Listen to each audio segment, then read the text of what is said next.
Bueno, vamos a orar.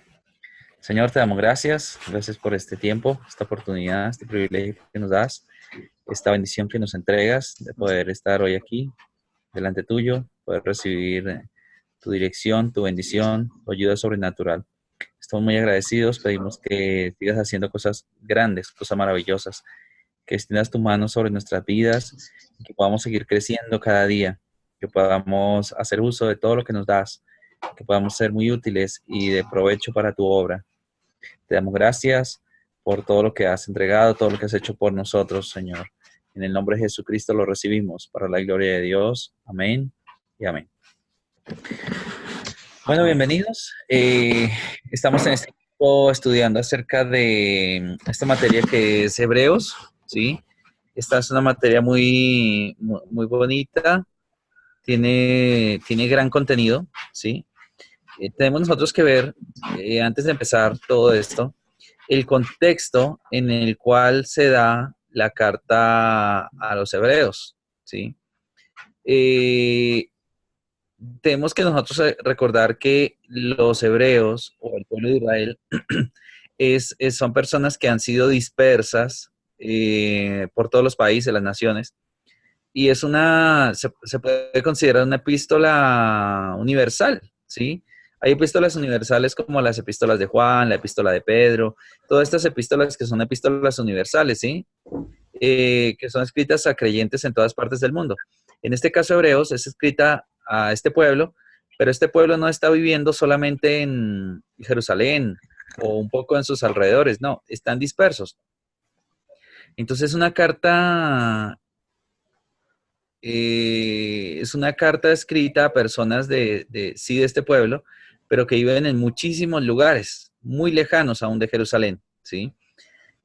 Recordemos que los judíos o Israel se dividió después del tiempo de Salomón, se dividió en el reino del sur, que fue Judá, y el reino del norte, que fue Israel, ¿sí?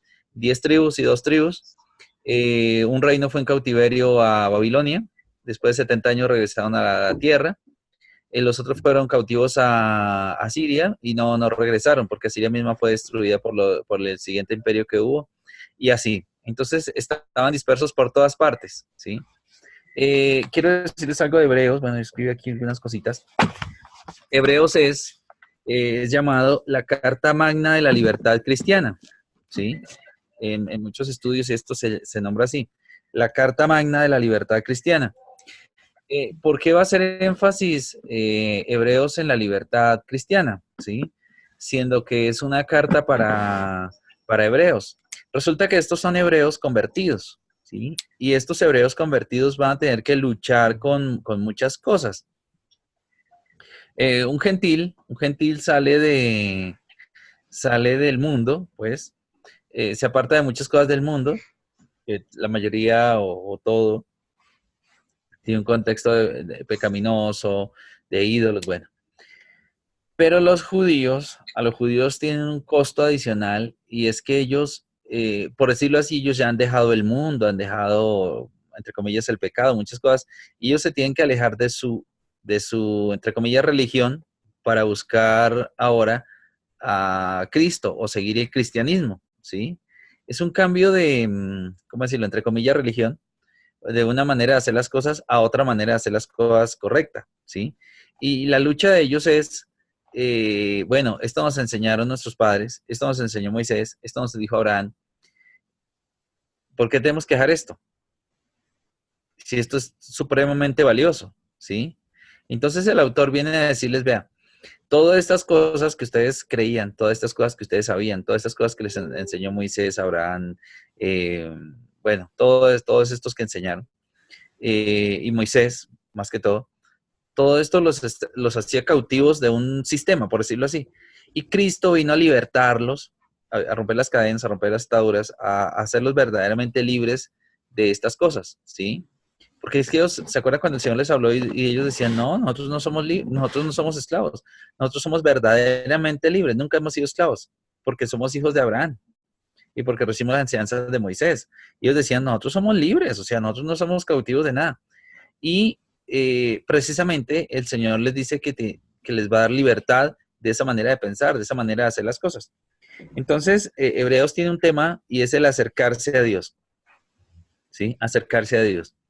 Los judíos, este era su tema favorito, el acercarse a Dios, el vivir con Dios, el andar con Dios, el vivir para Él, el a todo tiempo estar con Dios, o sea, era su tema favorito.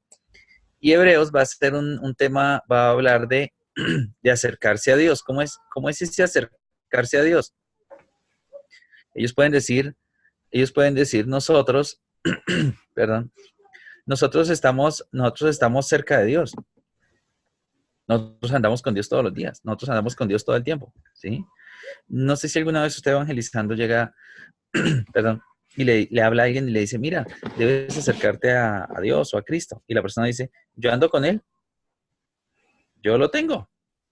Me diciendo, a mí no me diga eso. Sí, eso conmigo sobra.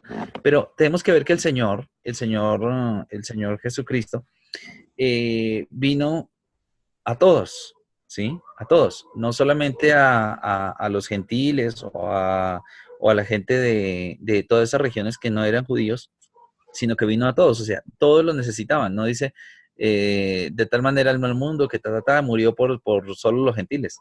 No, murió por todos porque todos los necesitaban. Entonces, el acercarse a Dios. Acuérdense que los judíos tenían ese miedo de acercarse a Dios, ¿sí? Porque iban a morir, porque iban a perecer, porque Dios los iba a destruir, aparentemente, ¿no? La gente tomó el miedo y fue una opción el miedo, ¿sí? De la manera como ellos se acercaban con un miedo terrible. Entonces, habían muchos requisitos, ¿sí? Hay varias cosas que yo he puesto acá que eran necesarios para ellos. La primera es requisitos, ¿sí? Entre esos requisitos que ellos tenían, había muchísimos requisitos, ¿sí? Tenía que la persona purificarse, tenía que las personas llevar cierta dieta, tenía que las personas hacer ciertas cosas, o sea, los requisitos eran impresionantes. Segundo, había unas normas, ¿sí? Había normas de cuándo acercarse a Dios, quiénes podían, cómo era, o sea, unas cosas establecidas de esa manera. Habían reglamentos, ¿sí? Todo esto estaba reglamentado, todo esto estaba escrito. Cómo era la adoración, cómo eran los sacrificios, qué se sacrificaba, cuándo se sacrificaba, o sea, todo estaba puesto de esa manera. Y también, como cuarto, habían personas, ¿sí? En ese acercarse a Dios también estaban unas personas que podían hacerlo, que eran los sacerdotes. Todas estas cuatro cosas representan un camino, o sea, era el camino único que ellos tenían para acercarse a Dios. Entonces, ¿cómo se acercaban a Dios? A través de los sacrificios, a través de las reglas, a través de los requisitos, a través de los reglamentos y a través de las personas que eran los sacerdotes. Era la única manera de acercarse a Dios, ¿sí? Entonces, ellos que ahora son creyentes, ¿sí? Ellos que ahora son creyentes y otros que lo van a escuchar por primera vez, ellos dicen, pues ese es el camino, o sea, no hay más. No hay más sino a través de la ley, a través de lo que dijo Moisés, a través de lo que hizo Moisés y nos dejó. Esa es la manera de acercarse a Dios, la manera exacta y correcta que hay para acercarse a Dios, es la que nos dejó Moisés. O sea, ninguna otra cosa, ni lo que venga a decirnos cualquier persona, va a ser la manera de acercarse a Dios. Es lo que nos dijo Moisés y ya, ¿sí? Pero el autor viene a decirles, no, vea, se pueden acercar confiadamente a través de Jesucristo, ¿sí? Acuérdense de ese texto que dice, acerquémonos pues confiadamente al trono de la gracia para que hallemos gracia, esa ayuda para el oportuno socorro, ¿sí? Acerquémonos ¿cómo? Confiadamente. Entonces, a través de Cristo podemos acercarnos confiadamente. A través de las cosas de la ley, ellos se acercaban con miedo, porque si algo fallaba, se morían. Si el sacerdote no estaba purificado, moría. Si las personas que llevaban los sacrificios y muchas cosas, usted sabe que la gente podía morir en cualquier momento. Y la gente tenía ese miedo de acercarse a Dios porque decían, sí, si vamos a Dios nos podemos morir, ¿sí? Entonces, Cristo es presentado por el autor de Hebreos como suficiente, es presentado como el camino, pero no les dice, Él es el camino, no, se lo va a demostrar que es el camino, ¿sí? Cristo se lo muestran como sacerdote, no un sacerdote de la orden de Aarón, porque la orden de Aarón se heredaba, el padre, el hijo, el nieto, el bisnieto, ¿sí? Tendría que José haber sido sacerdote para que Jesús fuera sacerdote. Pero entonces, según el orden de Melquisedec, ¿se acuerdan de Melquisedec, el que se encontró allá Abraham y que él bendijo a Abraham ¿sí? Y recibió los diezmos de todo. Y este Melquisedec era rey y sacerdote, o sea, tenía dos funciones que en Israel no aplicaban juntas. En Israel o se era sacerdote, o se era profeta, o se era rey. No dos, ni menos tres, ¿sí? No había esa concentración de cosas en una sola persona. Pero entonces Jesucristo es sacerdote según el orden de Melquisedec, es profeta, que era profeta, que era un mensajero, era un mediador, traía el mensaje del Padre, traía el mensaje de Dios a la humanidad, y es rey, ¿sí? Es rey, pero no venía a ser rey sobre los romanos o a quitarles el reino a los romanos o lo que sea, o a los griegos, sino que venía a ser rey a reinar en los corazones, ¿sí? Su reinado está en los corazones, que es lo que no entendían algunos de los discípulos y algunas de las personas que los seguían. Y los romanos se confundieron con esto porque dijeron, este rey quiere derrotar al César, quiere quitar a Herodes, ¿sí? Entonces el miedo que tienen, Herodes mismo tiene un miedo terrible que cuando nace el rey de los judíos, pero era un reino más poderoso que un reino físico, era un reino espiritual. Entonces, en la tradición judía, se necesitaban sacrificios, sacrificios, sacrificios, sacrificios todo el tiempo. O sea, el fuego nunca se apagaba y estaban ofreciendo todo el tiempo a diferentes horas y y en especial cuando era el tiempo de que entraba el sumo sacerdote, se ofrecía mucho más y hay sacrificios, ¿sí? Pero el autor de Hebreos viene a decirles, no, no, ya no necesitamos más todos esos sacrificios. Pero tiene una manera de decirlo suave, una manera de decirlo con cuidado, para que ellos vean que es mejor Cristo, para que ellos vean que el sacrificio de Cristo es mejor, que no necesita estar ofreciendo 1000 ovejas o 1000 sacrificios o 1000 holocaustos, sino que Cristo es mejor que 1000 holocaustos y que 1000 sacrificios, ¿sí? Porque ellos querían celebrar ciertas fiestas y dicen, no, nuestra Pascua ya es Cristo. No, que los tabernáculos, que esto, que aquello, ya el Señor es esto para nosotros. Que el pan del cielo, no, que ahora tenemos el verdadero pan del cielo. Que es que hay un camino y que una norma y que todo. No, Cristo es el camino, Cristo es el cumplimiento de lo que estaba escrito, de las normas establecidas, ¿sí? Entonces, el único y verdadero sacrificio es Cristo, ¿sí? ¿Desde dónde se escribió? Se puede escribir desde cualquier lugar. Algunos textos que leyó el maestro da a entender que sí, es posible que fuera en Italia, ¿sí? Puede ser que se hubiera escrito desde Italia, pero para la aplicación de la carta o los beneficios que tengamos de usarla o lo que sea, el lugar de donde fue escrita no interesa mucho. Lo que interesa es lo que está escrito, ¿sí?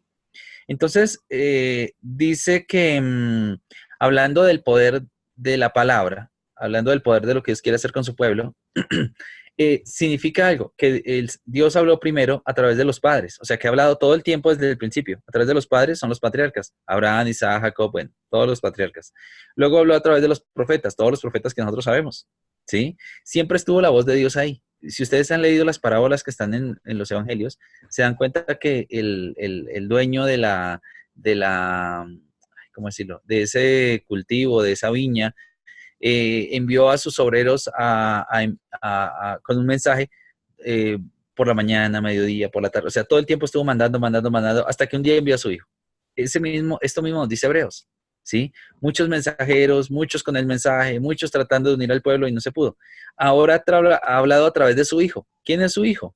Dice, él es el heredero de todas las cosas. Fue quien, por su palabra, fueron hechas todas las cosas, ¿sí? Uno sabe esto, que por la voluntad de Dios fueron hechas todas las cosas, que Dios dijo sea y fue hecho. Pero ¿quién era el ejecutor o quién era quién era la acción de todo esto? Cristo, ¿sí? Cristo. Que para efectos de la salvación y todo esto se viene a llamar Jesús en el presente o en la era cristiana o para los seres humanos se viene a hablar Jesús. Pero su existencia es desde siempre. ¿Sí? Él no aparece en la escena en el año cero naciendo en Belén, ya existía con el Padre desde siempre, ¿sí? Participó en la creación, participó en todo lo que fue la salida del pueblo de Egipto, participó en muchísimas áreas. Ustedes han visto en otros libros que leímos algo que se llama Cristofanía o Teofanía. Es una aparición de Cristo, en el Antiguo Testamento se llama Cristofanía. ¿Sí? Por ejemplo, cuando se le aparece un ángel con una espada desenvainada a Josué y Josué le dice, ¿eres tú de los nuestros o de nuestros enemigos? Y dice, no, más como príncipe del ejército de Dios yo he venido, ¿sí? Y entonces, Y cuando se le dice que, se le dice, por ejemplo, a algunos que algunas apariciones que hubieron de esa manera, es el Señor Jesucristo apareciéndosele al pueblo, ¿sí? Entonces, habló a través de los padres, habló a través de los profetas y habló ahora a través de su amado Hijo, ¿cierto? Entonces, a quien constituyó heredero de todas las cosas, ¿sí? Cristo, hay una pregunta que si todo fue creado para él, ¿sí? Y Satanás usurpó, le quitó, porque fue puesto en las manos del hombre la creación, le quitó al hombre lo que le fue dado. ¿Mm? Dice que la obra de Dios continuará hasta que todo sea sometido otra vez a Cristo. Reinos, principados, dominios, todo lo que está en la tierra y toda lengua confiese que Jesucristo es el Señor, ¿sí? Entonces, ya estaba en la antigüedad, existía por siempre. Nació o se hizo visible en esta tierra, ¿sí? En los tiempos de José, en los tiempos de María, ¿sí? Tomando un cuerpo humano, ¿sí? Apareció. Y al hacer la obra redentora, y en otros textos asegura esto, cuando resucita, cuando ha logrado vencer aún las tinieblas, cuando vence las tinieblas totalmente, y logra todo por la raza humana, y vence hasta la muerte al resucitar, les da un nombre que es sobre todo nombre, Rey de Reyes y Señor de Señores. Y de nuevo está a la diestra del Padre, ¿sí? Él se despojó de ser Rey de Reyes, de ser Señor de Señores, se despojó de su trono, se despojó de su gloria, se despojó de todo lo que tenía junto al Padre para ser humano y someterse en todo a la voluntad del Padre. Y al resucitar, retomar todas las cosas, ¿sí? Entonces, el autor se va a ocupar de ahí en adelante en explicar por qué Cristo es superior a Abraham, a Moisés, a los ángeles, al templo, al antiguo pacto. O sea, en esta carta se va a demostrar quién es Cristo y que es superior a lo que ellos tienen, ¿sí? Es como, es como que ustedes ven algo que es algo que se usaba, ¿cómo decirle un ejemplo? Como alguien que está usando un molino de esos que tiene una manija así y le va dando, va moliendo. Y otra persona le dice, vea, le tengo algo que es superior. Y la persona dice, no, es que estoy acostumbrado con esto toda la vida, esto muele re bien, esto es una maravilla. Y la otra persona le quiere mostrar un molino que es eléctrico. Eso tiene que colocarle lo que va a moler y acciona un botón y funciona de esa manera. O sea, claro, la distancia es enorme en la comparación entre Cristo y todo lo que sabían los judíos, entre Cristo y todo lo que ellos tenían. Entonces, Él les va a decir, vea, todas esas cargas, toda esa carga que tienen, toda esa carga que ustedes tienen de tradiciones, de normas, de ritos, de celebraciones, de todas esas cosas, todo eso es una carga, ¿sí? El Señor les dice, no, no es necesario, el autor, perdón, no es necesario cargar con todo esto para lograr entrar a la comunión con Dios. ¿Qué les dice? Les dice, acérquense confiadamente a través de Jesucristo. O sea, ahí lo digo de esta manera, hay dos caminos. Uno, a través de toda la tradición judía, entrar una vez por año al lugar santísimo. O dos, entrar por siempre a través de Cristo. ¿Sí? Sin necesidad de todas esas cosas que ellos hacían. En esto hay un riesgo. Y es estar de un lado, o sea, como cristiano, estarse yendo a las tradiciones judías y decir, bueno, pero tenemos que celebrar la Pascua, los tabernáculos, celebrar la fiesta del Purim, tenemos que celebrar los panes sin levadura, tenemos que hacer circuncidar a los niños. Sí, hay esa corriente que es hacia un lado. Y la otra corriente que va totalmente al otro lado es decir, no, él ya pagó por todo, él ya ayunó por nosotros, él ya oró por nosotros, él ya hizo todo por nosotros, entonces ya nosotros estamos listos, estamos perfectos y no necesitamos nada más. Hay gente que dice, no, si hasta la Biblia dice que no necesitamos ni maestros, que no necesitamos congregarnos, o sea, tuercen cosas para decir, no, él ya lo logró todo, ni siquiera hay que congregarse. ¿Qué le parece a usted? Entonces, ¿y dónde nos quedamos entonces? El Señor dice, el Señor Jesucristo daba a entender que la persona debe creerle, debe seguirle, pero debe apartarse del pecado. ¿sí? O sea, no, decía el apóstol, no usemos esta libertad como ocasión para la carne, o sea, no, yo puedo hacer lo que sea y ya el Señor murió por mí. No es en ese sentido que lo dice, ¿sí? Entonces dice, Israel estaba cautivo, Israel estaba en cautiverio y el Señor los llamaba a entrar en un reposo. ¿Cuál era ese reposo? La tierra prometida, ¿sí? Estaban acostumbrados a esa vida de esa manera y los anima a entrar en ese reposo. Dice, ahora tenemos un reposo que es Cristo. Cristo es nuestro reposo de estas obras que no nos conducían a nada. Cristo es nuestro reposo de todo lo que... Es como cuando a alguien le dicen, mire, hay una manera más efectiva, hay una manera más eficaz, más productiva de hacer las cosas, ¿sí? Y la persona se da cuenta que lo puede hacer de esa manera y queda mejor. La persona se da cuenta que es la manera exacta, que se ahorró un camino larguísimo. Claro, esto parecía tan fácil que la gente le parecía como que no estaban agradando a Dios lo suficiente, porque es que a la persona le gusta,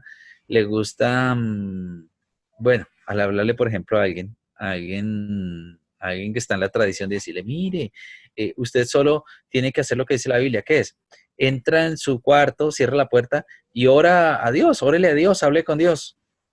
Y la persona dice, ¿tan fácil? No. ¿Por qué? Porque es que a la persona le gustan los sacrificios. A la persona le gusta sacrificar. A la persona le gusta que le duela, como para impresionar a Dios. ¿Sí? Entonces a la persona le gusta que subir de rodillas un monte, que rezar 100 rosarios, que hacer no sé qué sacrificios y sentirse que hizo algo valioso para Dios. ¿Sí? Que aguantó un ayuno no sé cuántos días, que hizo una vigilia, o sea, como esos sacrificios, ¿sí?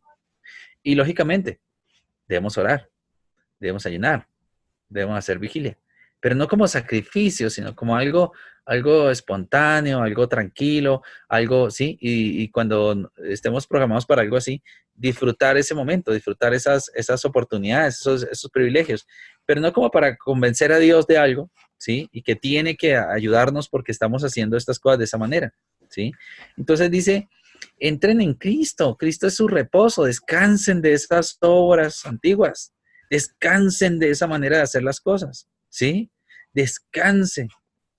Entonces, es como cuando alguien está llevando algo en la mano, así un montón de cosas así encima, y está abrazando una cantidad de cosas y alguien le dice, no, vea, mire, aquí hay una bolsa o aquí hay un carrito, algo en lo que puede colocar todo ese peso.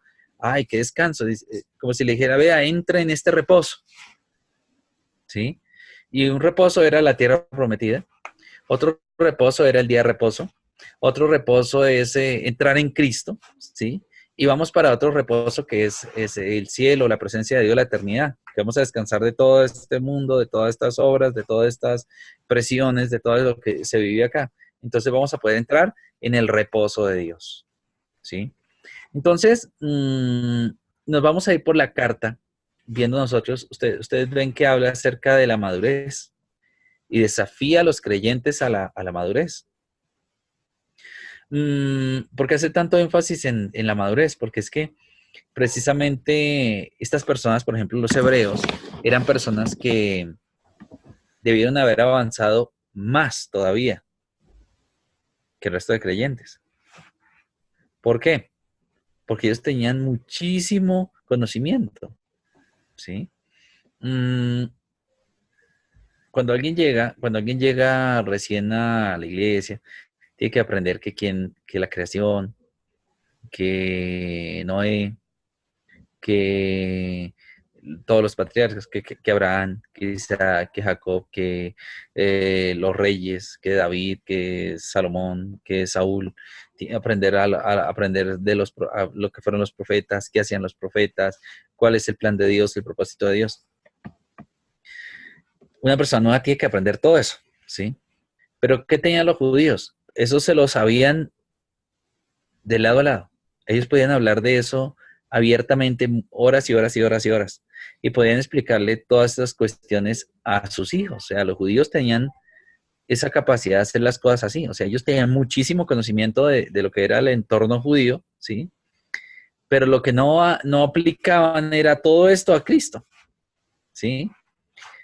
en el tiempo para saber todo esto, los judíos le llevaban tiempo a los gentiles montones, o sea, ellos ya sabían toda la base, se la sabían.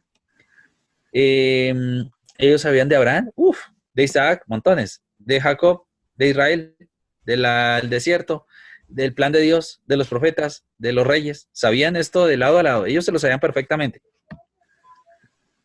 pero ¿se enredaban en qué? Se enredaban en que querían con la vida cristiana seguir aplicando todas las cosas de Abraham, de Isaac, de Jacob, de Moisés, ¿sí? Entonces, como cristianos, que celebrar la fiesta de las lunas nuevas, que celebrar tal cosa, que hacer sacrificios el día antes o el día de reposo, hacer ciertas cosas, ¿sí? Celebrar todas las tradiciones judías. Entonces se enredaban en eso, era como que no se han venido para acá bien, ¿sí? Decían, sí, Cristo es nuestro Salvador, pero hay que hacer todo lo que Moisés dijo. Entonces ahí se enredaban. ¿Se acuerdan los grupos de fariseos cómo se chocaban con el Señor? Ay, tú dices esto, pero Moisés nos dijo aquello, pero Moisés tal cosa, pero Moisés tal otra. Y cuando el Señor habla en Mateo 5 estos sermón del monte, dice, a ustedes les fue dicho esto y esto, pero yo les digo así y así y así, ¿sí? Entonces, ¿qué hacía el Señor? Viene el Señor a quitar la carga, viene el Señor a quitar todas estas cosas para que las personas verdaderamente puedan entrar en el reposo de Dios. Entonces, la puerta está abierta, ¿sí? Y dice, tenemos libre entrada a través de Cristo. Tenemos la entrada al Padre, tenemos la entrada a la gloria de Dios a través de Cristo. No sigue intentando en las tradiciones judías llegar a Dios. No sigue intentando en todas estas tradiciones de Moisés llegar al Padre. Porque ya todo eso era figura, todo eso era sombra de lo que ahora es Cristo. ¿Sí? Es que el tabernáculo, es que el arca, es que esto, es que aquello. Pues todo eso representaba, era sombra de lo que iba a ser Cristo. Yo le estuve mostrando la silueta a través de todas esas cosas. Y cuando vieron a Cristo no reconocieron la silueta. No se les hizo parecido. ¿Mm? Entonces Hebreos trata de mostrarles a ellos que es a través de Cristo. ¿Sí? Y por eso es que ustedes van a ver o vieron que está por encima de los ángeles, de los patriarcas, de los reyes, de los profetas, de los jueces, y les viene a demostrar que Cristo es lo único, es lo máximo, y que no hay más, ¿sí? Exhorta acerca de la madurez, porque dice, debiendo ser ya muchos de vosotros maestros, tenemos que volver a enseñarles qué es el bautismo, qué es esto, qué es aquello, qué es lo otro, o sea, toda la base se la tienen que enseñar otra y otra y otra vez. Y ellos volvían para atrás y decían, no, hermano, venga, le explico cómo es lo del bautismo. Vea, el bautismo es así, y así, y así, y así, y así. No, que es se me fue la palabra, que los sacrificios, que esto y aquello. No, venga, ya no es necesario todo eso. A través de Cristo tiene entrada al lugar santísimo porque el velo se rompió de arriba abajo y ahora usted mismo puede entrar a la presencia de Dios. Entonces, le viene a abrir el camino, a mostrar posibilidad, accesibilidad, pero entonces el creyente la tiene que aprovechar. Bueno, se acabó. Está silenciado. Gracias, pastor. Dios te bendiga, Camila. Dios bendiga, hermana Camila y pastor Juan Pablo, gracias. Ahora sí. Bueno, el Señor les bendiga a todos poderosamente. Un gusto poder participar, poder seguir adelante. Es una carta preciosa y tenemos que sacarle lo mejor. El Señor los bendiga grandemente. Adiós. Gracias, pastor. Gracias.